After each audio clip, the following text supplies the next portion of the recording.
Sports Talk worldwide with some basketball news. Right? Little late to the party. League passer. Don't like to watch live games no more. I done got spoiled. But anyway, the big news is the Milwaukee Bucks beat the San Antonio Spurs 109-107 in San Antonio. Right? Now, first I'll talk about San Antonio.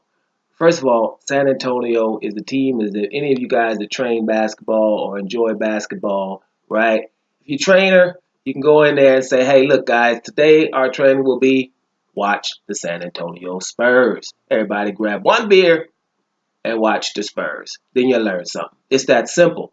It's a team that knows, the coach, Popovich, understands what it means to have selflessness. One of the biggest attributes you need to win in team sports, and it's underrated. A lot of people want to be the star. In San Antonio, that is not the case. That is the secret ingredient, right? No matter what goes on, selflessness is what is in the forefront when I watch this team play, right? And a good example of that was at the end of this game, drawing up a play, right? Using your main guy as the decoy to let a rookie take the open shot, right? That is what a great coach does. You know, you have stars, you have big egos, but you do what it takes to win as a team. Whoever doesn't buy in, just don't sign a contract to go to San Antonio. This is why this is big news. When San Antonio loses, in my eyes, that's big news because they understand how to play team ball. The ball moves. The people are moving. They're making the right pass. They don't care who makes the open shot. It just works because everyone understands we want to win as a team, right? But this is not really about San Antonio, right? Let me go over to the Milwaukee Bucks. The Milwaukee Bucks are my sleeper team in the East. I know now saying they're my sleeper team, some people would probably be like, well, duh. After them beating San Antonio.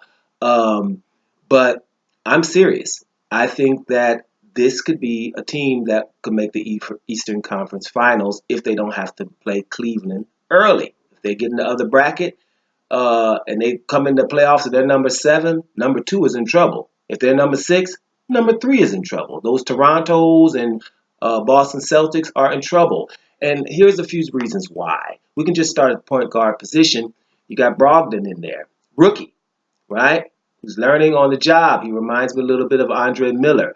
One of these players that can do everything pretty good, and they just play smart, right? Not given the gift of jumping out of the gym or being a shooter of godly nature, right? Just a player that can do everything good and understands the game, playing for a coach that understands the game who was similar as he was. So this is going to be an improvement going forward. You got Dellavedova coming behind him off the bench, right? Second reason, and this is a big reason, is the emergence of Parker, right? We thought Parker was just, on the 4 position, had a mid-range game. He has a post-up game, mid-range game. He could take the ball coast to coast. And while he was hurt last year, he was working on his three-point shot, which some people don't do. Now he has that in his game, right? He can see people off the dribble. He's making good passes off the dribble, right? So the emergence of Parker into not a Robin, but like Batman over here in Milwaukee, is awesome to watch, right? So you got the Greek Freak, Antetokounmpo, and Parker. But let's never forget that Middleton is not playing, right? Middleton has not been there the whole year. This guy was giving them 20 a game, or close to it, right? On the 2 position, shoots very well, was their second option because Parker was out. So when a player like this, right, good player, has to sit out and watch his team do things like what they're doing, they get a chip on their shoulder, like an Eric Gordon, right? People like that come back like, wait a minute, don't forget who I was, right? Tyreek Evans, stuff like that. These kind of players, they're gonna come back with a chip on their shoulders to remind you who they were. So whenever he comes back, and Milwaukee can take their time with this, right? He's gonna have a chip on their shoulder. So this is going to be a team that you're going to have to deal with. Their bench is not bad at all. Jason Terry, he's on his last will, but he's going to make that open three, make the right decisions, right? Pump people up on the bench and in the crowd. Beasley, you saw tonight. Beasley is a scorer. Now I've seen Beasley score the ball before.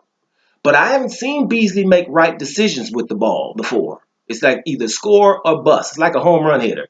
Either you're going to hit a home run or you're going to strike out. Mark McGwire type thing, But now he's making the right decision with the ball.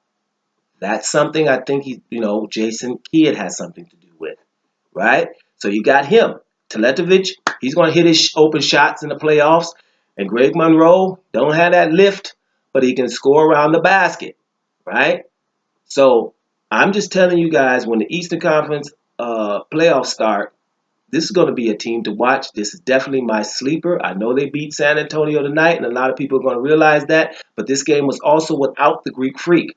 Now, San Antonio didn't have LaMarcus Aldridge tonight. But remember, they were missing the Greek Freak and Middleton. And now they've played San Antonio Spurs 8 quarters competitively. 8. They lost by 1 and they won by 2. 8 quarters against the San Antonio Spurs on this niveau is something you better put your antenna up on. It's not a fluke, people. And it's only going to get stronger when they get their people healthy. Remember I said it. Doma Sports Talk Worldwide, and I'm up out of here.